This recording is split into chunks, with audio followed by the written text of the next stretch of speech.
अस्सलाम वालेकुम students. Chapter 16 topic water pollution. Water pollution topic में नेक्स्ट 2 पॉइंट्स आज हमने डिस्कस करने हैं। Point number 3 detergents and point number 4 pesticides. Detergents क्या होते हैं? डिटर्जेंट्स सोडियम साल्ट्स हैं बेंजीन सल्फोनेट्स के, या फिर ये sodium salt open chain compound के भी हो सकते हैं, और they are used as a cleaning agents in household and industries. इनको हम हाउस होल्ड में और इंडस्ट्रीज़ में क्लीनिंग एजेंट्स के तौर पर इस्तेमाल करते हैं। और इसके अलावा जो डिटर्जेंट्स हैं उनका स्ट्रक्चर आप इसके अंदर देख सकते हैं कि ये सोडियम एन डोडेसाइल बेंजीन सल्फोनेट है, जिसमें आप देख सकते हैं बेंजीन के साथ सल्फोनेट ग्रुप है और उसके साथ पीछे एक ओपन चेन भी है कार्बन एटम्स की। और एक साइड पे आप उसमें देख सकते हैं सोडियम आयन भी आपको नज़र आ रहा होगा। ये डिटर्जेंट्स का स्ट्रक्चर है। ऊपर वाला एरोमेटिक और नीचे वाला ओपन चेन है, एलिफेटिक है, यानी कि उसमें कोई भी बेंजीन रिंग मौजूद नहीं है। डिटर्जेंट्स क्या हैं? डिटर्जेंट्स बेसिकली सरफेक्टेंट कंपाउंड्स हैं। और सरफेक्टेंट कंपाउंड्स क्या करते हैं कि वो वाटर का जो सरफेस टेंशन है उसको लो करते हैं। वाटर के सरफेस टेंशन को लो करके क्या करते हैं कि वो उसकी जो बाइंडिंग एबिलिटी है, वेटिंग एबिलिटी है, उसको वो इंक्रीज़ करते हैं। तो detergents are the surfactant compounds that increase wetting ability of water. किस तरह से ये इंक्रीज़ करते हैं उनकी वेटिंग एबिलिटी? कि by lowering the surface tension of water. और किस तरीके से ये वाटर की सरफेस टेंशन को लो करते हैं? आप देख सकते हैं कि इसके अंदर दो पोर्शन है। जो इसके पीछे चेन है, ये चेन किस चीज़ की है? कार्बन एटम्स की। और कार्बन एटम की चेन क्या होती है? Non polar. और अगर आप इसका हेड देखें, जहाँ पर आपको सल्फोनेट ग्रुप नज़र आ रहा है, सोडियम आयन नज़र आ रहा है, जैसे ही आप इसको वाटर में डिज़ोल्व करें पॉजिटिव नेगेटिव आयन्स अलग होंगे। वाटर भी क्योंकि पोलर है, और इसका ये पोलर जो हेड है ये वाटर के साथ बाइंड करता है। जब ये वाटर मॉलिक्यूल के साथ ये बाइंड करे तो इस तरीके से वो उसकी जो सरफेस टेंशन है वो उसको क्या करता है? लो करने के काम आएगा। और जो पीछे कार्बन चेन है वो नॉन पोलर होने की वजह से जो भी आप कोई क्लॉथ जिसको आप वॉश करते हैं, जिस पे कोई ग्रीस या इस तरह का कोई दाग हो, तो उनकी नेचर भी क्या होती है? ग्रीस की या ऑयल की या इस तरह किसी भी चीज़ की ऑर्गेनिक नेचर होती है, यानी नॉन पोलर। तो सोप का जो ये हिस्सा है जो कि नॉन पोलर है, ये उस दाग के साथ खुद को क्या करता है? बाइंड करता है। और जो इसका हेड है, क्योंकि वो पोलर रीजन है, वो वाटर मॉलिक्यूल्स के साथ खुद को बाइंड करता है। डिटर्जेंट्स हर जगह पे बहुत ज़्यादा इस्तेमाल हो रहे हैं, घरों में भी, इंडस्ट्रीज़ में भी एज अ क्लीनिंग एजेंट। तो क्या करते हैं डिटर्जेंट्स से फिर जो इनको बाहर जो है एक्सक्रीट किया जाता है, वो किसी न किसी रास्ते से होता हुआ दरियाओं में या समंदरों तक पहुंचता है। ये वाला जो डिटर्जेंट्स वाला जो पानी है, ये डिटर्जेंट्स क्या करते हैं? ये जो भी सेडिमेंट्स हैं वाटर के अंदर, वहाँ पर मौजूद जो हैवी मेटल्स हैं उनको ये मोबिलाइज़ करवाता है। मोबिलाइज़ करवाने का मतलब ये है कि उनके सेडिमेंट्स में, तहों में उनके पहले वो जो हैवी मेटल्स हैं वो आराम से वहाँ पर बैठे हुए मौजूद हैं। लेकिन ये डिटर्जेंट्स वाला जो पानी अगर वहाँ पर पहुँचता है जिसमें डिटर्जेंट है, तो ये क्या करता है? ये जाके उनको मोबिलाइज़ करवाता है, वहाँ से ये वहाँ उनको डिस्प्लेस करवा के उनको सरफेस वाटर तक ले आता है। इस तरीके से एक्वेटिक जो लाइफ है, जो मेरीन लाइफ है, उनको भी नुकसान है। और अगर वो जो पानी है वो ड्रिंकिंग पर्पज़ के लिए इस्तेमाल किया जाए या उसको आप एग्रीकल्चर पर्पज़ के लिए इस्तेमाल करें, तो उसमें क्योंकि फिर वो हैवी मेटल्स पहुंच गई हुई हैं सरफेस वाटर तक, तो वो किसी न किसी तरीके से ज़रूर नुकसान पहुंचाएंगे। और इस तरह वाटर को पल्यूट करने में जो डिटर्जेंट्स हैं वो बहुत बड़ा जो अपना रोल है वो प्ले कर रहे हैं। नेक्स्ट पॉइंट है पेस्टिसाइड्स। पेस्टिसाइड्स किसको कहते हैं? पेस्टिसाइड्स ऐसे सब्सटेंसेस हैं जो कि पेस्ट को या फिर जो अनवांटेड ऑर्गेनिजम्स हैं उनको या तो डायरेक्टली उनको ख़त्म करके या उनके रिप्रोडक्शन प्रोसेस के साथ इंटरफेयर करके उनको वो ख़त्म करने के काम आते हैं।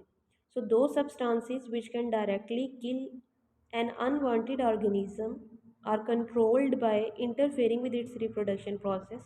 They are called as pesticides. Pesticides को हम इस्तेमाल क्यों करते हैं? देखिए, जैसे जैसे पॉपुलेशन इंक्रीज़ करती है उसी तरह से फूड की जो डिमांड है वो भी इंक्रीज़ करती जाती है। फूड्स को बढ़ाने के लिए हम डिफरेंट तरह के जो केमिकल इस्तेमाल करते हैं, समझे फर्टिलाइज़र्स वगैरह हम इस्तेमाल कर रहे हैं।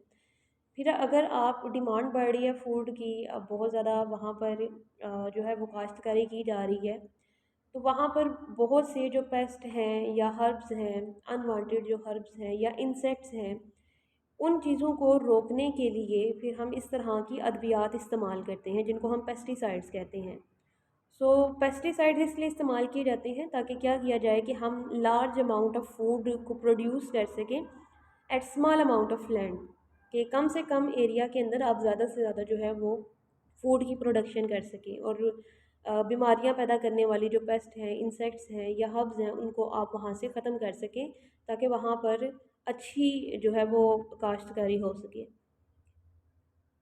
किस किस तरह के पेस्टिसाइड्स हम इस्तेमाल करते हैं, उसमें इंसेक्टिसाइड्स, हर्बिसाइड्स और फंजीसाइड्स। इनके नाम के अंदर ही इनका जवाब है कि इंसेक्टिसाइड्स किस लिए, हम साइड्स का मतलब होता है टू किल, और इंसेक्ट का मतलब है कि इंसेक्ट्स को ख़त्म करने के लिए जो अद्वियात इस्तेमाल की जाती हैं, जो सब्सटेंसेस यूज़ किए जाते हैं, उनको इंसेक्टिसाइड्स कहेंगे। हर्बिसाइड्स में हर्ब का मतलब है अनवांटेड प्लांट्स या फिर अनवांटेड जो हर्ब्स हैं वहाँ पर, उनको ख़त्म करने के लिए जो हम अद्वियात इस्तेमाल करते हैं वो हर्बिसाइड्स हैं। और फंजीसाइड्स प्लांट्स पे फंगस की ग्रोथ को कंट्रोल करने के लिए जो केमिकल जो सब्सटेंसेस यूज़ किए जाएँ उनको फंजीसाइड्स कहा जाता है।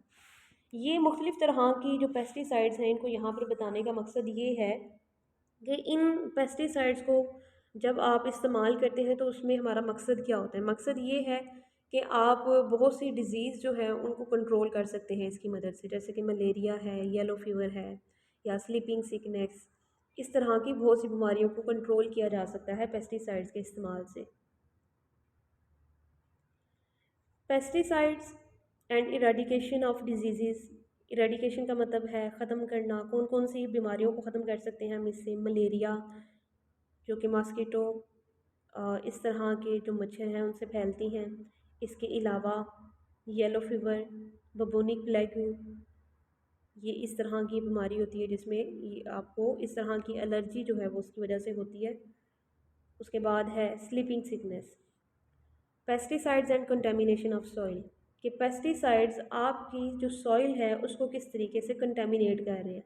अभी तक जो हमने पढ़ा है वो पेस्टिसाइड्स का इस्तेमाल था, वो पेस्टिसाइड्स को एज अ वाटर पोल्यूटेंट नहीं, पेस्टिसाइड को इन अ गुड पर्पज़ उसको डिस्कस किया गया है अभी कि हम उससे क्या क्या फ़वाइद हासिल कर रहे हैं, कैसे बीमारियों की रोकथाम में वो हमारी मदद कर रही है। इसके बाद अभी जो हम पढ़ने लगे हैं ये है कि वो हमारी सॉइल को कंटेमिनेट कैसे कर रही है। The drainage of water from agriculture land has pesticide in it. जैसे कि आपने किसी एग्रीकल्चर लैंड में पेस्टिसाइड्स का इस्तेमाल किया, फिर वहाँ पर आपने पानी लगाया और वो पानी जो है वो बहता हुआ अगर आपके जो वाटर सोर्सेज हैं उनमें कहीं पे जाकर एंटर हो रहा है, तो देखिए डायरेक्टली नहीं आप उसको पेस्टिसाइड्स को आप अपनी वाटर बॉडीज़ में एंटर कर रहे हैं, लेकिन वो इनडायरेक्टली एंटर हो रहा है उसके अंदर। या फिर देखें कि अगर वहाँ पर आपने एग्रीकल्चर लैंड में पेस्टिसाइड्स को इस्तेमाल किया और वहाँ पर बारिश आ जाए, तो बारिश का पानी जो है वो अपने साथ उन पेस्टिसाइड्स को भी बहाता हुआ वहाँ से साथ ले जाएगा और वाटर बॉडीज़ में इस तरीके से वो एंटर हो जाएगा। पेस्टिसाइड यूज़फुल है लेकिन वहाँ पर जहाँ इनकी ज़रूरत है, जहाँ इनकी ज़रूरत नहीं है तो वहाँ पर ये किसी न किसी नुकसान का बायस बनेंगे। इसके बाद chlorinated hydrocarbons are not biodegradable, कि जो क्लोरीनेटेड हाइड्रोकार्बन्स को एज अ पेस्टिसाइड्स या फिर एज अ सब्सटेंस जो किसी न किसी तरीके के इंसेक्ट्स या पेस्ट को किल करने के लिए इस्तेमाल किए जा रहे हैं, अगर वो आप यूज़ करते हैं तो वो बायोडिग्रेडेबल नहीं है, वो किसी बायोसोर्स की मदद से वो डिग्रेड या डिकम्पोज नहीं हो रहे होते।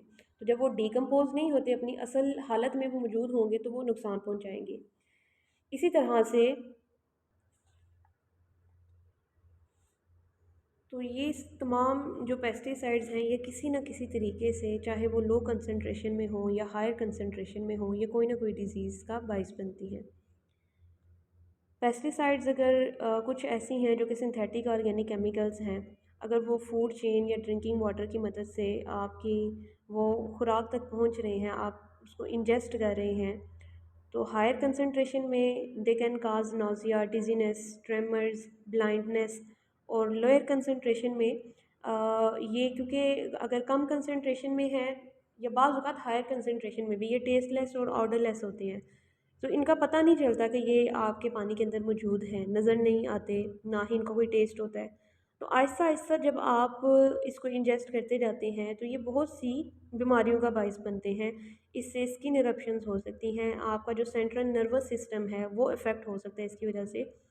और अगर वो बहुत ज़्यादा लो कंसंट्रेशन में है, बहुत ही लो कंसंट्रेशन में आपके पानी के अंदर मौजूद है, तो वो फ़ौरी तौर पर तो कोई मसला नहीं उसकी वजह से होगा, लेकिन क्या है कि आहिस्ता आहिस्ता वो आपकी बॉडी के अंदर अकमुलेट होते जाएंगे। जैसे कि कोई मेटल्स हैं, वो क्या करती हैं कि वो आपकी बॉडी के अंदर वो इकट्ठी होती जाएंगी और एक अरसा लगेगा, यानी कि काफ़ी सालों के बाद वो कोई ना कोई बीमारी की सूरत में फिर वो आपके सामने आती है ये जो चीज़।